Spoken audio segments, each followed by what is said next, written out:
promised you a bonus project for the Charmed Sampler, and I am a scrappy quilter by nature, I guess. I mean, you wouldn't probably know that, but before I became a designer, I loved scrappy quilts, and I love scrappy quilts because, I don't know, there's something about using something that, you know, making something from something that you were just had laying around extra.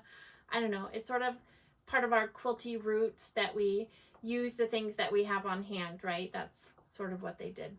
And so from week 2 with our Drunkard's Path, we had these extra pieces here, and they don't really go together, right? But what I do with these is I'm just going to make a little pillow, and I just love that because there's just no rules. It's freeing. We don't have to match anything up.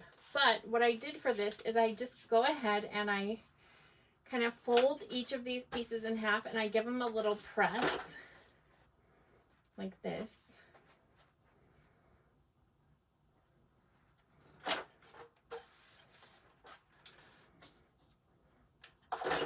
And the reason I do that is because now I know exactly where I can match these up when I'm sewing them, right? So they're still not going to line up, but we're just going to trim all that excess away. But I want to make the most of the fabric that I have here. So you can feel free to pin those, but they just, you know, really nestle together really well here. And I'm just going to do that. And so when I do this, I sew one side, then I flip it over and do the other side. It's sort of more work to sew these together than it was our original ones, but it's a scrappy project. It's small. We'll get through it, right? Okay. So let's go to the machine. So again, I'm just going to direct the bottom layer with my right hand, and I'm going to hold the top piece with my left hand. And I'm just going to go ahead and direct that fabric and have them line up. But again, if it doesn't work out perfectly, we're trimming quite a bit off of these. So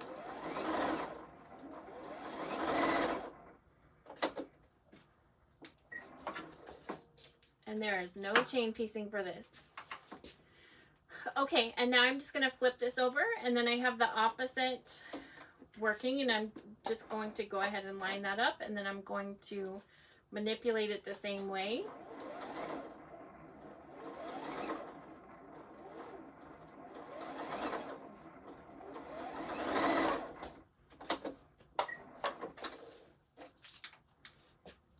And here we are. We have this little unit here. I'm just going to do that again. I'll demonstrate it one more time, but let's just give this a little press, just because.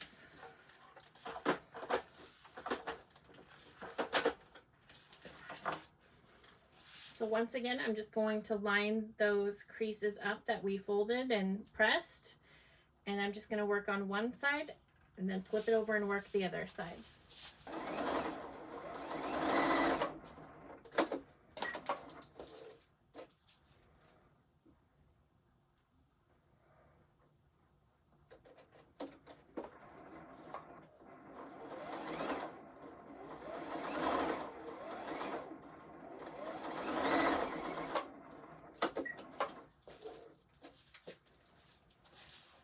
Okay, and here we have that other unit done. Just gonna do the same thing, kind of press it. And here we go. And I sort of decided that 3.5 inches, cutting these 3.5 inches was a nice number. I'm gonna go ahead and use my mat. This is where a rotating mat would work very well, but for this purpose, we're just going to go ahead and use our mat to get this 3.5 inches here. So I'm just gonna, I lined it up on the mat here. I'm just gonna trim that off right there. And now I'm going to measure on my ruler, 3.5, trim that other side off. And if I were squaring these for a project, I would want to make sure that this and this line up perfectly, but this is a scrap project. I'm not going to pay any attention to those details because I'm purposely not going to make a circle or match any of those up. I just simply want a nice clean 3.5 inch square. So again, it's very freeing. There's no rules. I'm just gonna go ahead and take that cut. Ooh, I got a little close there on that one. That's okay.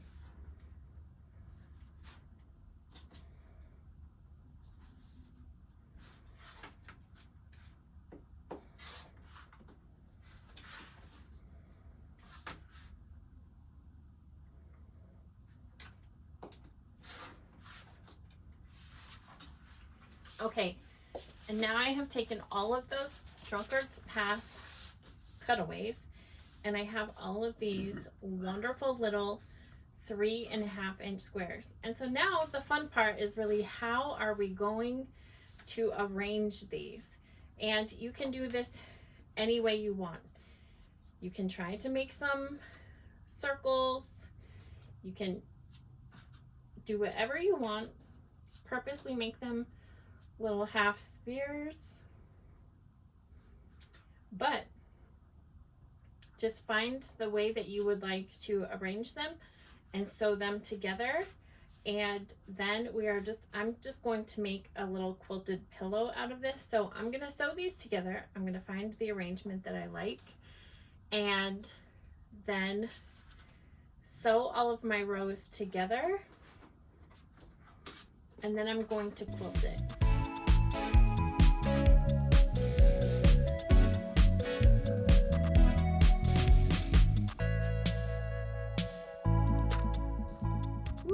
One short for that.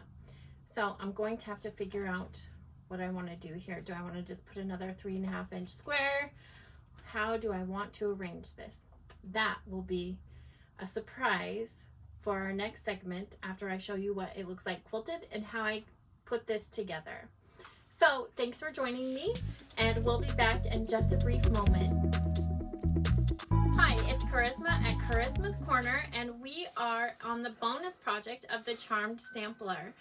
And I've already shown you how to trim the pieces, get everything ready, but I also wanted to show you what the finished quilt looks like from week 7, well, from 1 through 7, because we finished the quilt, right? And so I was able to get all of the colored pieces from one layer cake. Even the piece binding came from the one layer cake. The only thing I had to add to that layer cake was the gray and the white or creamish background pieces. So I think that that's really fabulous that we were able to get a whole quilt from one charm pack and have all of that variety of blocks. But this is about our bonus project. In our bonus project, I am going to show you how I make a pillow. And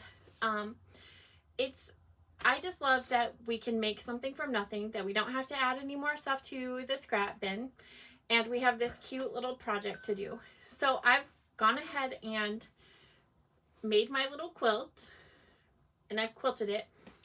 And the reason I quilt it is because I need it to be a little bit more durable. I like it. I like the quilted look of it, but also in my family, we have 6 children, dogs, everything. If it's not durable, then it won't last here. So it needs to be washable, everything else, and quilting just makes everything a little bit more stable in my mind.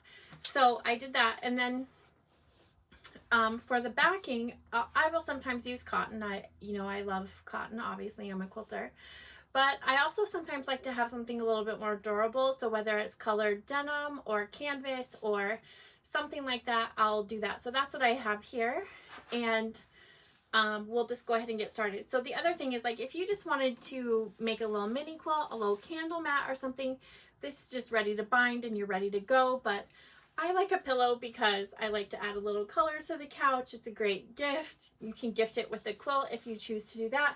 You can gift the pillow and not the quilt, because then it seems like, we're so generous and we just gift all of these things. Quilters are like the most generous people ever. We spend all of these hours and money and everything quilting, and then we give everything and donate everything away. But that's a story for another day. So let's get to the quilt. So I have my two pieces here, and what I did is when I put my pieces together, they measured 15 inches square, but after I quilted it, I lost 1/4 of an inch on each side, which isn't unusual, and so now it's 14 3/4 inches square. So I went ahead and cut a strip of fabric that was 14 3/4 inch square, and then I went ahead and cut two pieces, and the math for that is that, you know, I sort of just rounded up. It was a 15-inch pillow. I'm gonna cut that in half, so that would be 7.5, and then I added 2.5. You add 2.5 to 3 inches to get the enough amount to get the flap. So these are about 11 inches or so. You know, I maybe cut it at 11 1/4, but 11 inches would be fine. So what we're doing is we are just going to press and create a little flap so that we can sew our raw edge down.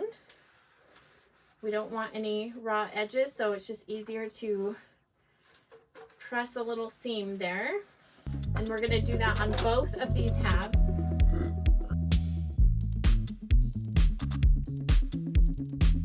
And then we're just going to go ahead and sew these. And I'm going to chain piece because Eleanor Burns taught me well. That was one of my first quilting books.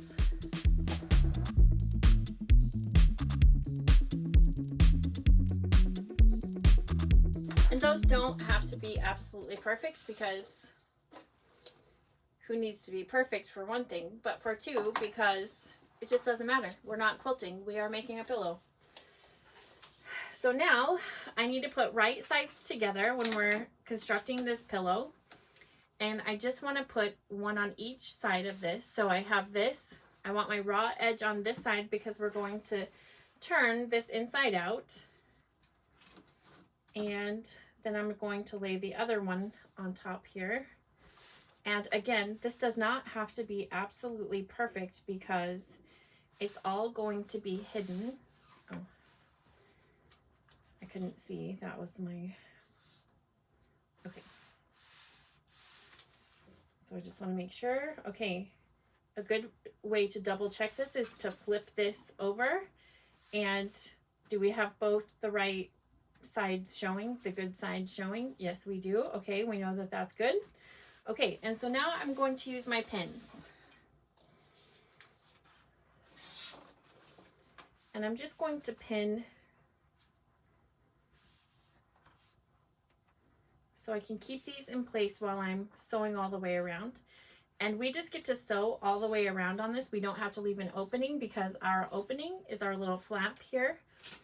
But what I will say is that when you're sewing, there are some stress areas, right? These are like pretty stress areas when we're putting an insert in and out. So I might backstitch around those just to give it a little bit more strength.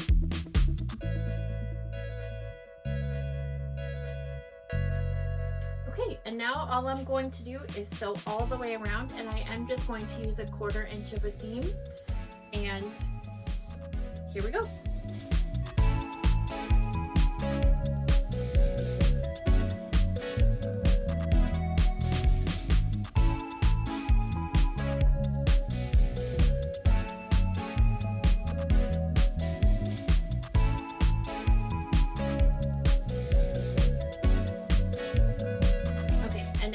To take all of my pins out. And something that I do with all of my pillows is I just go ahead and clip the corners off so that I can get a sharper turn. And if you need to use a little wooden stick or a tool to get those corners out, that's perfectly fine. And now it's time to turn this inside out.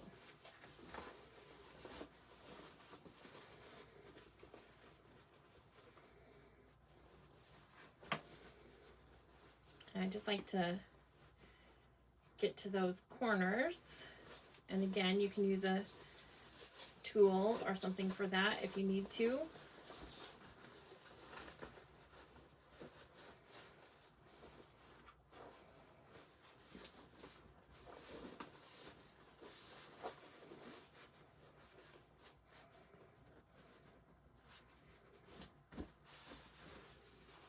don't really recommend using your scissors. And again, I learned the hard way how not to do that.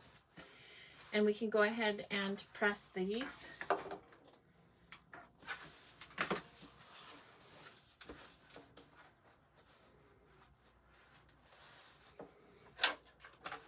And if you wanted to do a stay stitch around it, you could.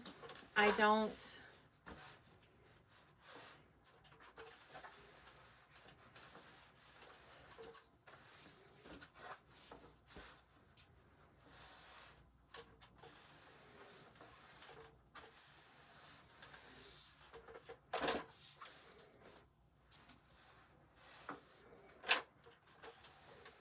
But a stay stitch will, you'll lose an inch on the overall size of your pillow, but it will reinforce that seam a little bit more. And then the other tip that I have for this is that I am using a 16-inch pillow form. And the reason I do that, even though this obviously is considerably smaller now, is because it'll make it more full. And I like my pillows to be very full. So if I were to use a 14-inch, it would just, it would cover it, but I just don't like it to be very loose. So even though it takes a little bit extra time to shove this huge pillow in here, in the end I like it a little bit better because it's fuller and it just looks a little bit better to me, but you do have to do a little bit more finagling. And I'll just go in and work those edges on each side.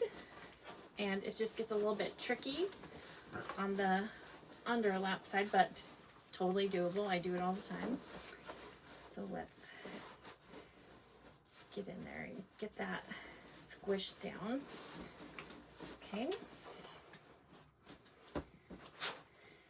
And then I just kind of massage it in. Who knew, right, with quilting? So here we go. We have our little pillow. Look at the back. It's all nice and thick and full.